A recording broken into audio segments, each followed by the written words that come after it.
A lot of adult creators have asked me in the past for tips and strategies that work for people who struggle with ADHD or who are neurospicy. And I've always replied that I can't help much on this topic, specifically because I just didn't have the lens to speak from.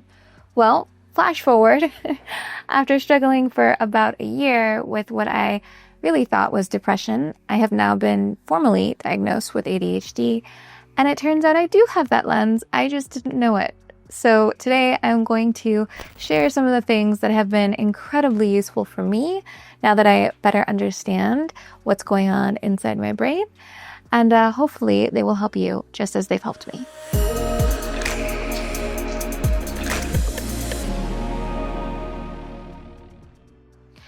First off, I know on the outside it might be hard for anyone to believe this. But women actually experience ADHD completely differently than men, which I did not know. And they tend to get diagnosed much later in life because of it. My ADHD didn't show up outwardly as like being hyperactive in any way. And it's typically an inward experience with a lot of women. So it's hyperactivity happening inside the brain.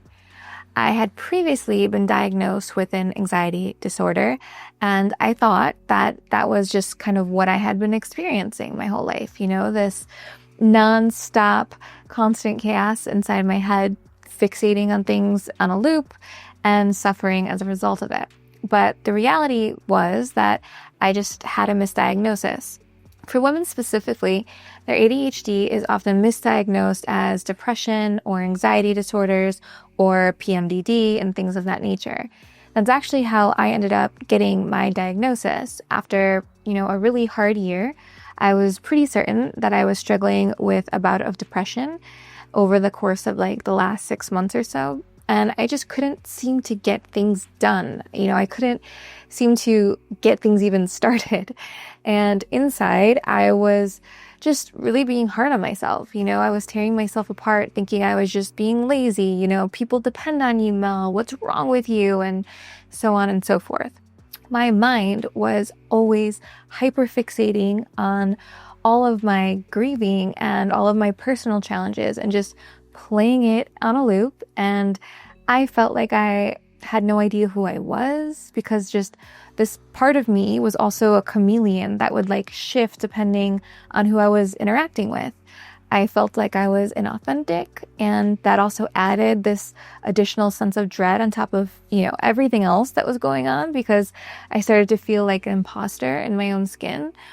And beyond all of that, I just couldn't find happiness in my day-to-day experiences anymore. I wasn't functioning very well in my day-to-day life. And I was basically overwhelmed the second my eyes would open. And my day just hadn't even gotten started yet. So when I went to talk to my doctor, what I thought I was going to her for was to see if she could treat me for depression. And she, after talking to me and kind of understanding what was going on, she had me tested properly and diagnosed with ADHD. Now, my personal experience of ADHD kind of looks like this. It's the procrastination and paralysis. It is rejection sensitivity, which is why I was masking so much. It's mood swings and anxiety. It is low self-esteem, feeling like I'm just being lazy or no matter what I do, it's not good enough. Those were common things I would tell myself. Masking to avoid rejection and just not fitting in, perfectionism and overachievement as a coping mechanism because I would become overly detail-oriented or obsessive. Burnout cycles, I would swing between hyper-focused and hyper-productive to exhaustion and just crash out. And also there's, impulsivity and dopamine-seeking activities, which when I look back on it and I'm realizing my love for racing cars and all kinds of adrenaline type activities, I realized there were signs, Mel. There was signs. Ironically, I was already using a lot of ADHD strategies to cope with my work before I was ever diagnosed, and that was totally on happenstance. But I want to share the strategies that I have found to be really effective and really helpful for me in hopes that maybe they will help some of you watching this too. By the way, if you are neurospicy and you have your own tips or tricks, drop those in the comments below too. I can use all the help I can get. And I know that other creators who are going to watch this video would also love your insight. Okay, so the first strategy I've been using a lot of is body doubling. It's essentially working with someone else present, even if it's virtually, so that you stay on task. And it works by reducing the ADHD paralysis by externalizing accountability. And this does work via like Zoom calls or FaceTime, chats. But for me, I realized body doubling was useful when I happened to get ready doing my hair and makeup on FaceTime with my best friend. We had been, without planning it, just getting ready together while we were on FaceTime. And it had happened for like 3 days in a row. And I had 3 crazy productive days. So for me, I don't typically shoot or film content unless I'm hair and makeup ready. I want to be one of those supernatural girls, but I'm just not that confident. So I have to get hair and makeup ready. So if I didn't get hair and makeup ready in the morning, or if my day ran too late and I was on calls, I would just talk myself out of getting ready. Like, why would I get ready at 4 p.m. in the afternoon? The day is already half over, and that would be a waste of really expensive makeup. So when I would do that, I would be less productive as a result. But for some reason, when I'm on the phone with my friend and they're doing stuff and like I'm doing my stuff, somehow it gets my brain in gear and I'm able to do things. So that one has been huge for me.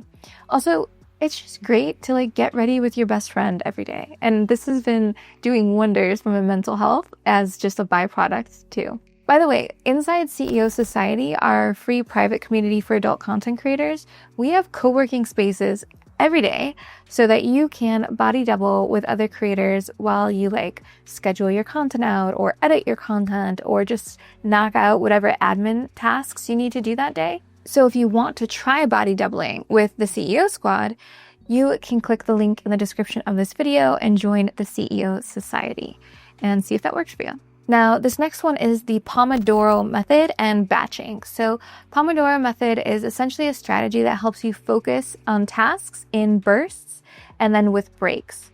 So this method is usually a 25-minute focus time and then a 5-minute break, and then you repeat it. And I found this to be incredibly useful, especially because I like to do it with a kitchen timer where I can literally hear the ticking in the background. I think it's because for some reason, like the ticking, it helps me remember to stay on task. Plus, like, I'm super competitive, so I like to try to get the task done before the timer runs out and treat it like a game, and that seems to help me as well. Also, we need to talk about batching. So I have been finding that task switching is really hard for me personally. So I would much prefer to do one task all at once and like get way ahead on it. So for example, I will sit down and I will schedule out a month of my engagement tweets for my Twitter account, and then they're done and I don't have to think about them for another 30 days. And for me, that works way more effectively than trying to remember to tweet something engaging every day. Like, that just results in me failing to tweet something engaging every day. And that clearly wasn't like a working approach to this problem. But I have found that doing work things in batches has been very effective. The next tip is time blocking. Now, I know I've talked about this before, and I don't only time block my day though. I've started actually time blocking my entire weeks. So this again comes back down to this task switching thing that I struggle with. So when I organize my day, I do so in large time blocks dedicated to similar tasks that I'll group together and I'll do back to back to back.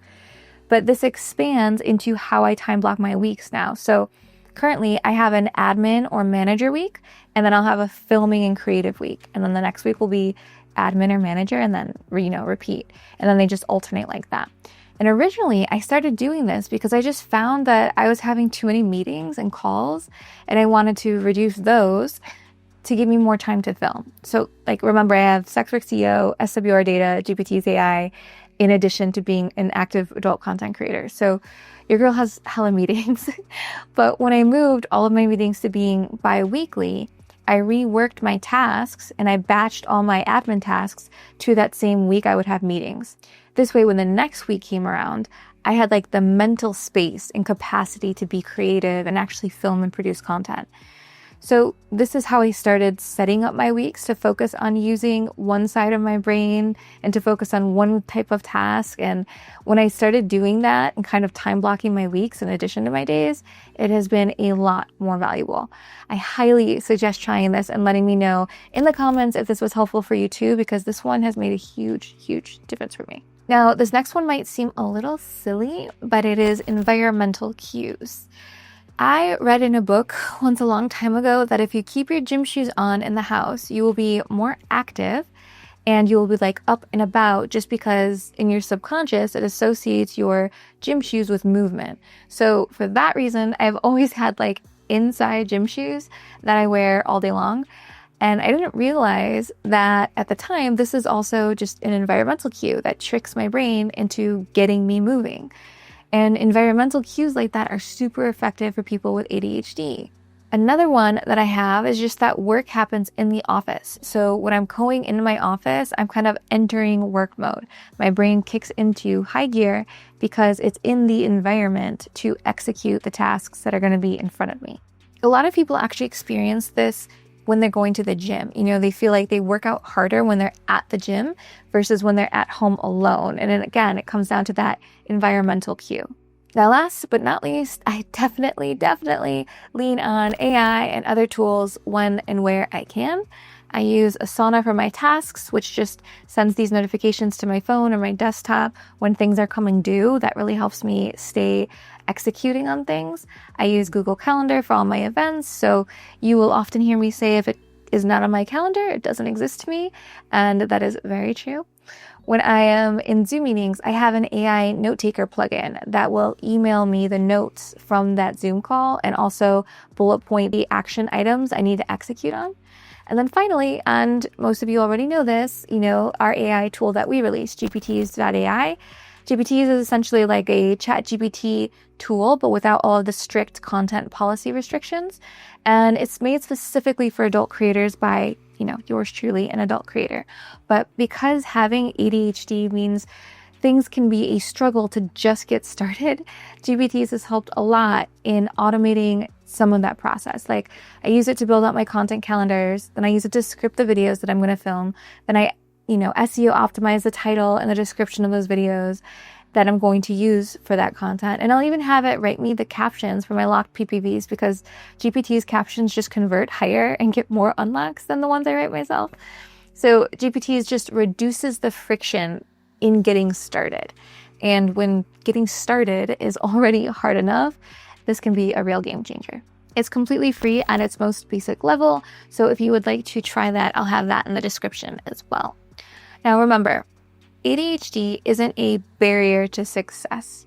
It's just working with a different engine. That's how my doctor explained it to me. So when you learn the right hacks and the right coping mechanisms, the brain is an incredible thing. It's incredible for creative flow and spontaneity and content momentum. And if these tips hit home, definitely smash that like button, definitely subscribe, hit the bell notification, because every week we drop creator first business level strategies here on this channel. And if you want help scripting your content or managing fan interactions or planning your next content calendar, definitely check out GPTease.ai. It's like having a non-judgmental ADHD coach that's greenlighting all of your creative outbursts while strategizing your business and helping you build your creator brand without all of the chaos.